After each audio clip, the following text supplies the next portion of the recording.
How we doing, guys, gals, and non-binary pals? Info here with a blast from the past. LOD build. Now, most of you will probably be well acquainted with this one. It's a Swiss Army knife, utility, can-do-all kind of build, which I've tried to bring into the fold of Pd2, what with all the skill changes and the new items and things that could, make or break this build. Now, the fundamental is it is a Rift Sin. I'll post a link to an original guide from the DII.net days, if any of you are acquainted with those forums. I very much am. That's where I get a lot of my knowledge still. So if you see me spouting stuff on Twitch sometimes and you're like, it's a bit outdated, Dean, I'm like, yeah, my brain's stuck in 20-something years ago still. But I digress. So yeah, Rift Kicker. Now, this weapon is fantastic because it's a massive stat stick, as you can see. Huge bonuses to strength, dex, vitality, energy. It's really, really good. And huge increased attack speed, so your kicks come out super fast. Everything about it is great. So, seeing as we're here, we'll go over the gear. The 20% chance to cast level 25 Frozen Orb on attack. Now, that is fantastic. It still comes out very, very often. I mean, 20% is a bit low. It's doable, and it was more doable back in the LOD days because with kicks, you got 5 back in the day. So you had a lot more chances to proc it. And Blade Shield used to be on attack. So you would proc more. But we'll get to skills. We'll go over skills in a minute and talk about the hows and whys. So, and then you've got the Tornado on striking, which comes with kicks and Blade Shield. So, I mean, it's only like 500 damage or so, but, it comes out quite often. And, it'll travel through mobs and hit everything. So, they're getting slowly ticked with that. So the Tornado's like, it's not useless. The damage is a bit low, because it's obviously can't be synergized. I'm not a druid.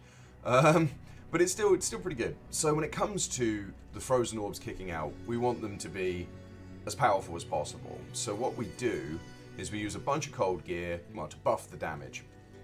So we move on to my Nightwings, which I slam for 3 sockets myself, and I had 1 perfect facet, and then 1 5/4 and 1 4/5 left over from my stashes. I was like, these are all pretty good. I don't see why I shouldn't use them. Because, just to sidetrack a second, we all know that I make memes builds with, janky gear usually. I don't care about min-maxing and things. This build, as it states in the original article, is quite expensive. Especially for LOD. Because, you're relying on Infinity back then. But not so much anymore, but we'll go over that in a minute. So yeah, fantastic helmet. 2 dual skills for your assassin stuff. Lots of cold skill damage for the orbs. If it wasn't for my shield having cannot be frozen, I'd have half freeze duration, half freeze duration, so that I had cannot be frozen. It's just a gravy slot. I mean, this is the slot that's recommended for LOD as well. So far I'm conforming. This one I'm not conforming, but with Metal Grid, you get that huge attack rating, you get the huge defense, you get some much needed resistances. Again, if I had a different shield, maybe not so much, but we'll get onto that. And the Golem is just for fun, because you could, get away with just not having the Golem, just use Metal Grid for its stats. But in this example, I have lots of little throwaway chance to proc lower res on striking weapons that, if he dies, so what? It's just an addition, but also I like to find that Vile Husk is quite useful because nobody picks them up these days, and a level 31 amp is decent. And also, at this stage of the season, when everyone's got plentiful amounts of Am and Lems and Co's, any elite 3-socket sword that's fast, elegant blades, atagans, things like that, I just make Lawbringer in them, so I get the Decrepify as well. So it keeps things safe, it's cool. I would say Vile Husk and other weapons with Amp on striking, if you keep the golem alive enough, are very, very useful for the physical immunes.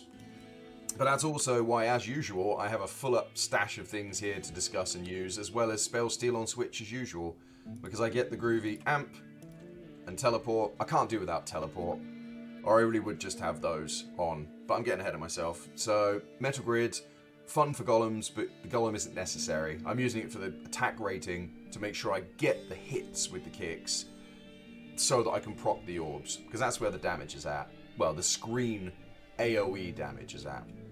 So yeah, moving on. Black Oak Shield for lots of reasons, really. The minus 15 to enemy cold resistance, you know, is nice for the orbs. The level 11 chilling armor means you get some massive defense bonus there from that for free. And it's also cold damage when enemies hit you, which is also good. You get, with this has a faster hit recovery slam, which is nice. My fast hit recovery isn't brilliant because of the gear I have to use to balance cold stuff. So having that's nice. Huge faster block rate, so 50 plus the faster block rate there. That's the 52 or 56 breakpoint, sorry. No, it's 52, I think. 86. Look them up. Sorry. But yeah, so those two fulfill my fast blocking, essentially.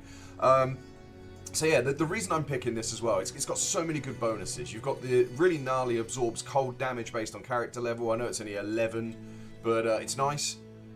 Just heals you whenever a cold enemy explodes.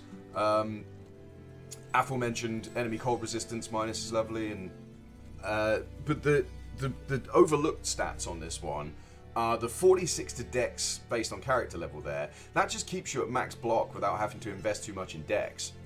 I mean, I invested a fair amount in dex because of, you know, I'm an AR whore.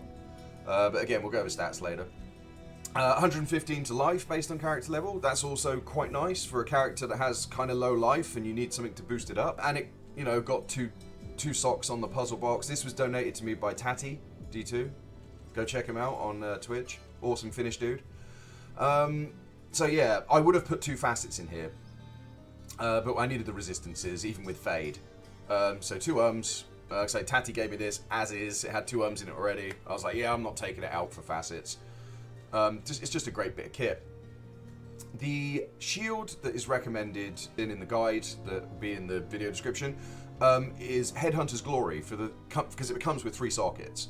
Or back then, if you were rich, you had like a J mod and you would just fill it with facets because the facets would, you know, where it's at for bumping up the damage. But I wanted to play with new gear. I mean, you could have a Storm Shield here for more physical damage reduction. You could have, you know, you could go Headhunters and fill it up with facets, as long as you get your res elsewhere. But like I said, I may be using some pretty rich gear here, but I still encounter problems with, you know, max reses and all kinds. And I think one of the areas is this one again. You might remember this from my Cold Paladin. But yeah, I didn't want to pass it up because it has, you know, big blocking again. Sorry, I was saying earlier I had 50 something. I've got the block there, so that's 50, 60, 70, 80. So I do hit the fastest block breakpoint. So that's one of the reasons I'm keeping this. You get the AR against demons, which I thought would really help me in Uber Tristram and stuff, and I suppose it did, but again, go check that video out. I'll put a link to that in this description as well. So it's got facets in it. Helps with the, you know, procs. The Frozen Orb proc. While I was leveling up, the Frost Nova when you level up was quite hilarious. It actually really helped. But I'm a bit past that now. I'm obviously wearing it for the maximum resistances and things because I wanted to try and do declone with it, but I'm going to try it. But I'll probably die, I think, because I just did, like I said, Uber Tristram, and it was a lot tougher than I thought. Again, maybe I should have a Storm Shield for that. But I'm determined to try it with this gear. So again, armor slot could be room for improvement. In the actual Rift of Sin guide from LOD days, Chains of Honor is the suggestion because skills, resistances, you know, it had the higher PDR back then of 8% from the Bear Rune, didn't get nerfed. It's not a huge nerf, but it still helps a lot. So yeah, you could have anything in there really, any of the new armors, you know, fill your boots, you know. Oh, and by the way, don't comment in the comment section about, yeah, but Dune, you could use this. It's like, I know, I've tried lots of different combinations, but I'm stuck on this one because I just don't want to waste the facets. And Like I said, since they put a +1 all skills on Guardian Angel this season, Season 10, I've been trying my hardest to get it to work in loads of different capacities. So, again, Arcanes was another good one I tested. So obviously, Shaft Stop, you know, was nice. But I just missed the max resistances so much.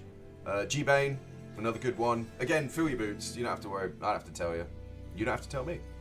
Right, so these I only upgraded recently. So the percentage enhanced damage, like people on the trade site at this so late in the season are being really pernickety about, you know, a couple of percent. You know, these are 24% enhanced damage and 25 crushing blow. So the max is my only source of crushing blow, but it really helps against bosses still.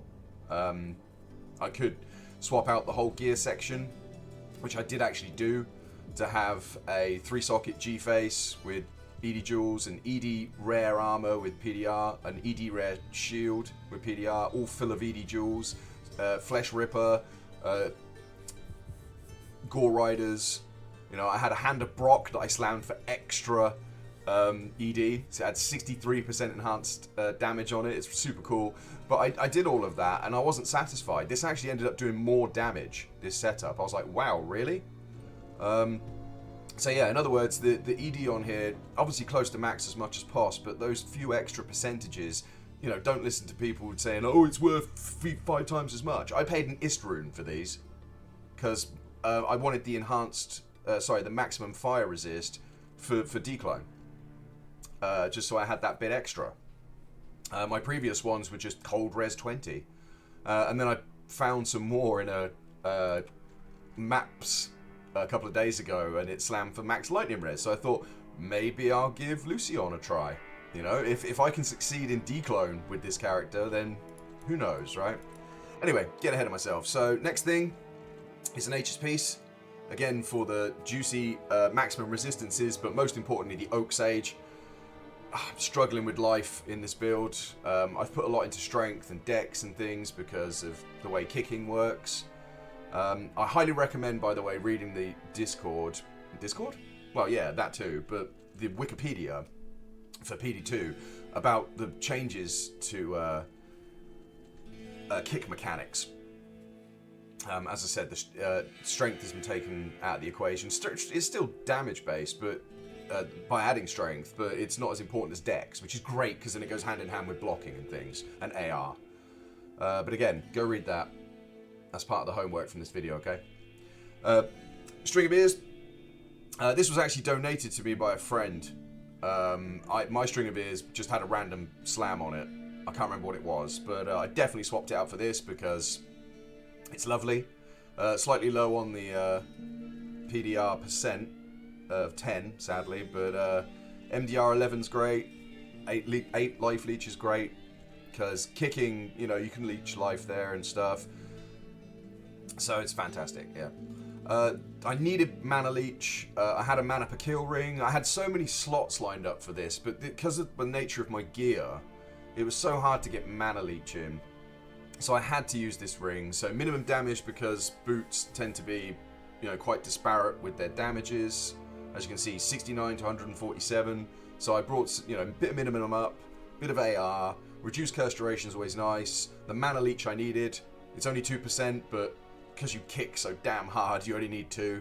Tiny bit of life leech extra, and then the fire res, again, because I was stacking fire, hoping against declone when the statues debuff your fire res by 50.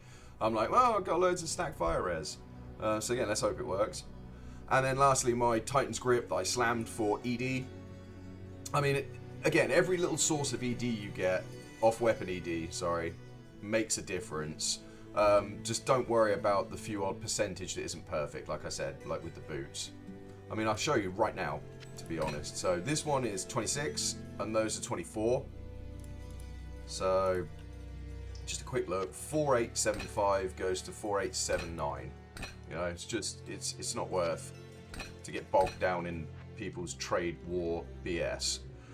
But anyway, so that's my gear. Again, there's room for improvements all over the board. I really like the Goblin Toes, like I said, because of the ED and the Crushing Blow. But again, if you're worried about stat investment, because that's 163 strength. Just, you know, you can up a pair of Gore Riders, and they have that minus requirement 25 on them, which is pretty sweet. Helps to keep things. Alright, so that was the gear. I'll go over the charms. Now, again, there's massive room for improvement here, because it depends what you want. I got some martial arts skillers with life and max damage, so second mods, and I didn't really want to give them up, because these are way better. With the changes to kicks, like I said, seriously, go read the wiki, guys. It's crazy how the kicks have been just improved so vastly over the seasons. They've really put a lot of effort into it, so thanks Pd2 Devs. Charms are now usable, because back in the day this didn't work. So yeah, charms are fantastic. So these add a lot of damage, but like I said, I've only put a couple in, and only recently as well, because you know, again, I was struggling for resistances, keep them maxed up, so I got loads of little resist charms. Some of these I found, like this one I found, and this one I found, and this one I think. Those were donated by a friend. I needed just 10% extra faster hit recovery, so that's why I got those, and a little bit of extra reses. Then I got some lovely ones of these. I found this one, I found this one, I found this one. Nobody picks up large charms in public maps, so I just filled my boots, you know. These are greatly enhancing the frozen orbs. This one I found just today. That one was donated by a friend, I think, and then this one was donated by a friend, I think, because they knew I was into the cold. I've got one Shadow Discipline skiller to try and keep Fade up as much as possible, because as you guys know, Fade got nerfed in Season 10, and it's you know, I needed some extras, you know, and because of the nature of my gear not having, you know, I don't have a skill shield, I've got too much going on down here, but we'll get to it. So yeah, I had to have an extra Shadow Discipline in there. I've been really struggling to min-max, but we'll go over that. And as usual, a Torch and a Nanny. So yeah, 60 Vitality, all res 13, only 5 XP. So this is why I want to farm some Annies, because all my Annies are a bit like, you know, could do with some closer XP, closer to the top. Anyway, this Torch, you'll see I got this yesterday in the video. From testing her in Uber Tristram, testing this character. So it's a slight upgrade from my old one, which was 53 or something Vitality, and now it's 60. Cool beans. Right, that is my gear. My charms, and my other gear, like I said, I've always got Spell Steal on Switch because I can't do without teleport, and I love having that amp for situations where you run into immunes and you know, you got the chops to amp. But with this character, you don't necessarily need to, in the sense that you do have Dragon Tail as a backup. We'll go over that in a minute. So what I'll do is I've got these for buffing.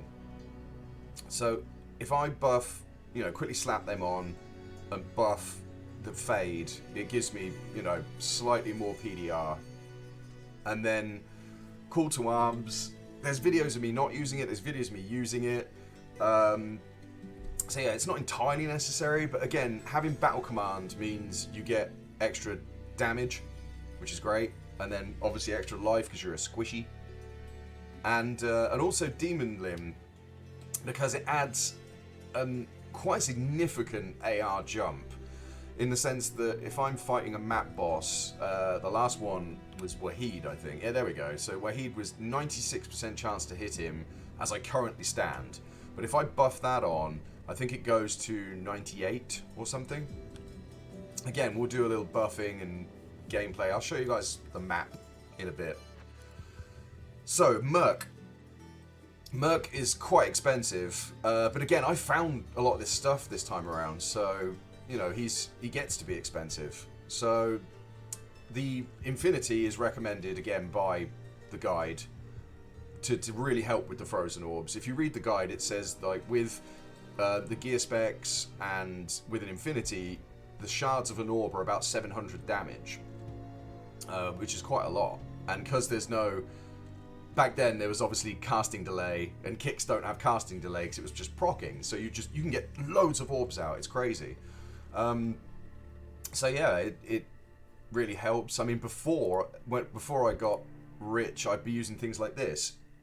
which is still fine, you know, but that's because I've got loads of money from gaming hard this season. This sort of thing is relegated to an iron golem. But it helps, you know, having lower resist. I find that you don't break cold immunes because they're just too small. For example, this guy, like I said, he's 12% for lower level 15 lower res, plus the infinity. It doesn't break cold immunes, but that's okay. We've got ways of dealing with that. So yeah, I found this Crown of Ages. I slammed it for life leech. So I was like, it's pretty good on a mercenary.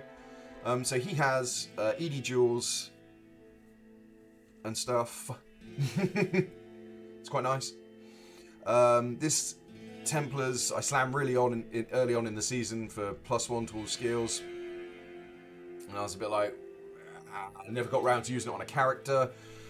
But I stuck a minus requirement lightning resist jewel in there, so the mercenary could get it on easier. And Marrow Walks for Cannot Be Frozen. Replenish life stat just to, you know, help him stay alive passively.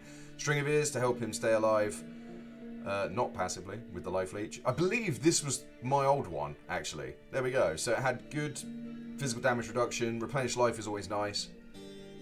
And then lastly, Steel Rend, which I experimented with using. Didn't want to justify the massive strength for them, so I just slapped him on the mercenary instead.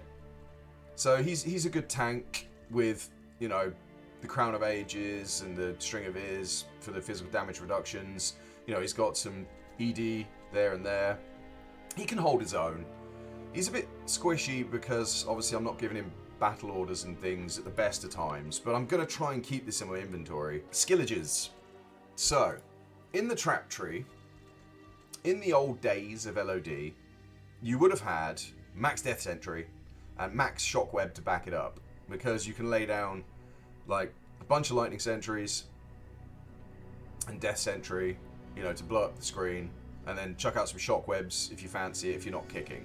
So you had a lightning skill, an explosive skill, and then the cold procs from the kick. Seeing as death sentry is its own build now, it takes a lot of points to get down to it, prerequisite points, and you can max out synergies for it and all that kind of stuff. It's drastically changed, so I feel like, for me, it didn't fit into the build anymore, because I would have been spreading my skill points far too thin. And to be honest, because they talk about Venom as well in the old one, it's like, oh, you can have Venom. And I was like, oh, we could max Cobra Strike and Venom and just have that extra, because it does apply to the kicks. But it, again, also, I didn't have enough skill points, I don't think. It spread too thin. I would highly encourage people to experiment with having Venom and Cobra Strike maxed. It just wasn't for me. Because you could shave points out of the kick synergies, but I really like the kick synergies. They pump, they hit real hard, because you've got less procs of the orb, but more, the kick is more of an attack now. As I said, they developed it greatly, the devs.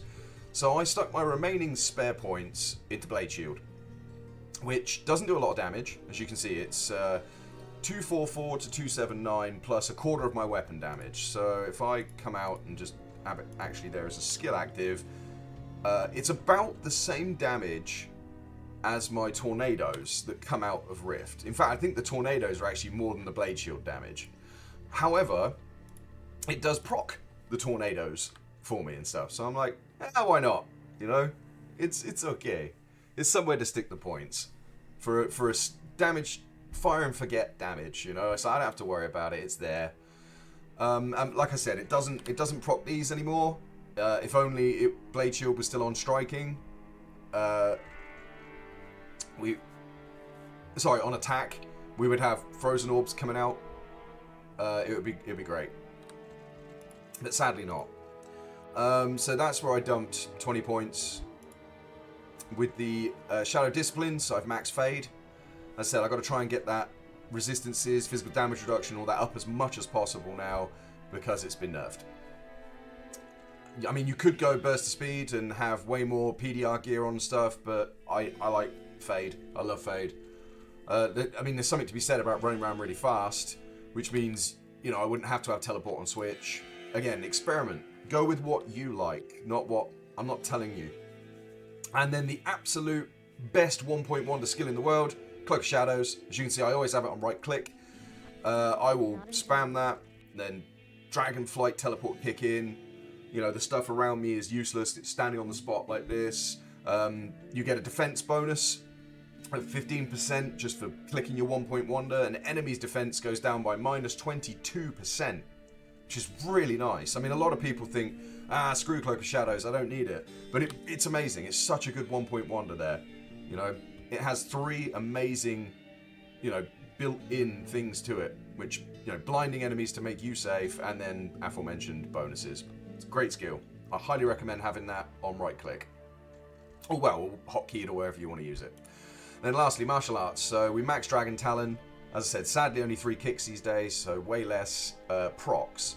But because of the amount of damage this does, you know, it's okay. You know, the procs deal with the area effect on the screen, and then the Dragon Talon, you know, I haven't buffed up yet, so it's not quite at its max, but, you know, 3 kicks doing nearly 5k each, you know, it's 15k per cycle. If you hit. Again, make sure you've got the fat AR so you hit.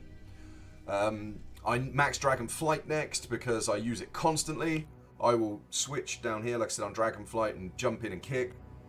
You know, it has slightly less damage, of course, than Dragon Talon, slightly less AR, but you know, it will jump in, and it's great. And the cooldown is 2 seconds, so I'm jumping around packs and smacking the poop out of them. It's great. And then lastly, Dragon Tail. Now, as you can see from Dragon Tail's mechanic, it converts 100% physical damage to fire. So if you do run into cold and physical immunes, you can use this. And with the nature of how it worked before, because I've been using it a bit lately, and I find that I'm not struggling to hit, because in previous patches of PD2, because of the nature of converting 100% physical to fire, but you had to hit first. And if they were physical, it didn't hit, sort of thing. And it was a bit of a weird, shaky mechanic back in the day. But I don't seem to have a problem with it. But then again, I rarely use it as well. It's only today in a map that I actually found myself coming up against a lot of cold and physical immunes. It was in a Fall of Chaldean map. I was coming up against a lot of them, so I kept switching to this instead of switching, you know, to Spell Steal and doing an amp. Because you don't even have to do any of those, you see. That's the beauty of this. You can just kick for England, you know, just keep going. And eventually it'll wear them down. So that is what that is. But we'll go over that in example gameplay, like I say. Right, so yeah. For me it's 20 points there, 20 points there, and eventually I'll have 20 points there in Dragon Tail if I hit the higher levels, of course, which we all know I don't like to level really past 92 because I get bored. Right, so that's all of that covered. So let's go do an example. Like I said, we'll just pop into a map and show you what she's capable of. So yeah, you don't need to run around with all these buffs that I've got in here. I mean, I've only got Demon in there just to show you the comparable. Like Wahid there, 96. And I'm like, is it? If I slap on Enchant, it's now 98, like I said earlier. And it's, you know, for hitting bosses and stuff, I would take that into Uber Tristram, I'd take it into Declone when I do it. I said do again, but no time for that now.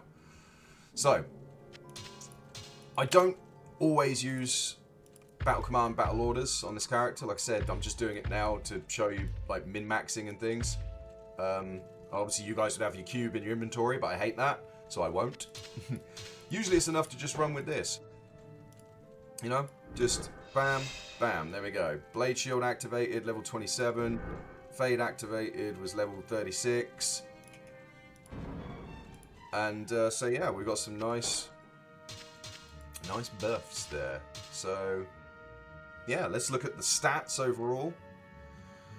So I've got big stacked reses, so if I got debuffed there, I'd still be way over, 87 against Declone. So that's that. I have, with my Mercenary, because he's a Defiance Mercenary, I have 32% damage reduction, but obviously he won't be in Declone times. It was in Uber Tristram, it was good to have him, but I think he died. No, I kept him alive. It was Uber Ancients he died. Again, go check out my other vids. So we've got 15 flat MDR, which is nice enough. 21 flat MDR, which is nice enough. But like I said, that's helped by the Mercenary. If we step out quickly, it's now 11 and 22 without the Merc. So I do get, you know, a significant dip there. But again, she's so quick. You know, she kicks out so much damage. She can be a bit of a glass cannon.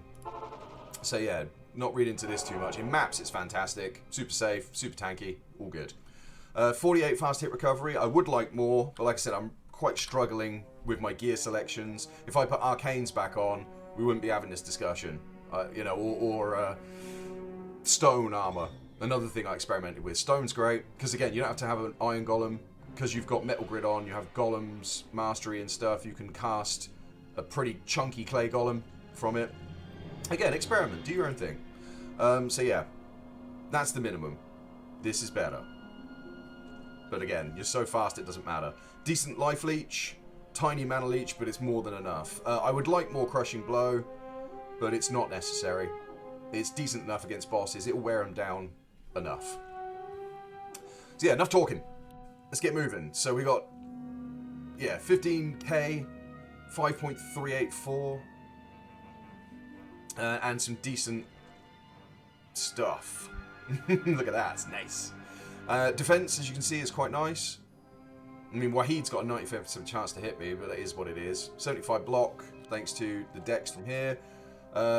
These are a bit high, but I have to get my boots on, because if I switch from Rift stat stick, my boots ain't on. But yeah. Big vitality. It's all gravy. Right, so we jump in, teleport kick, smacky smack. There we go, there's some orbs kicking out now finally. So if you look over here, they're only getting tickled. They're not getting enough. Go on, orbs, kick in. Let's say they were shooting at me and I didn't like it. Bam, there goes the Cloak of Shadows. They're now locked down for a bit. I can concentrate on what's in front of me. They come back to life, pour in. Jobs are good. Pretty self-explanatory, as you can see. So yeah, oh, that's physical immune. Quick, bam, there we go. That's why I always have spell steal, so I can switch. Does the job, there we go. Got some more stuff kicking out of me. It's just a crazy amount. Oh, Cloak of Shadows again. So yeah, rinse and repeat. It's pretty fun. Old build. If you know anyone watching is only playing Pd2 and never played LOD, I'd be like, what? Crazy? I know you exist, people. But yeah, there we go. Again, if the golem dies, it's no big deal. Like I like to just sort of run around and be like, right, what's dropped so far? Oh, let's pretend that long battle bow is a. Well, again, we're full up to junk already. They really need to improve this shield, just as a side note. Right, let's pretend, oh, this is a cryptic polearm. It's like, oh, it's got lower res on it. I'll go around picking those up in maps, you know, just to see if, you know, they have lower res procs or amp procs, of course. Like I said, you can use either or with the Iron Golem, or just not even bother with the Iron Golem. Screw it, have a different amulet. You know, have Amaras, you know, if you need the res. You know, there's plenty of different ways you can chop and change gear on this. See, he was a cold immune. He got kicked to death. Any problem with this build? Noisy. You know, but I've been playing a single barb all season, so you know, I've tuned the kicks out now as well. It's just, yeah. There you go, see the cold just flying out everywhere. And there we go, that is Sarah's Rift to Sin guide, posted up by Master Zap on the di.net forums, now moved to pure Diablo forums, which I was advertising quite some time, because, you know, they love their D2R over there. They don't mind Pd2, but, you know, it's not their focus. But anyway, there we go, everybody. That's, as you can see, she copes. And there'll be other videos, like I said, of her doing Uber Ancients and Uber Tristram. I say it's not as good as I thought it was going to be against the big boss people, but hey, it's all good. There we go. Deal. I can't be bothered to go all the way to the boss. You get the idea. As you can see, she's steamrolling T2 maps, but probably because we've thrown a bunch of wealth at it. Budget version of this, you know, you'd probably have an absolute full inventory of these. and maybe, you know, you can get by without these. And anyway, let me know what you think of like I said, my updating of this old guide, you know. Let me know if you like it. Again, if you've tested it yourself and you're like, oh, dang, this armor is way better, sort of thing, then yeah, put that. You know, that's fine. But thanks for watching. Appreciate it. Take care.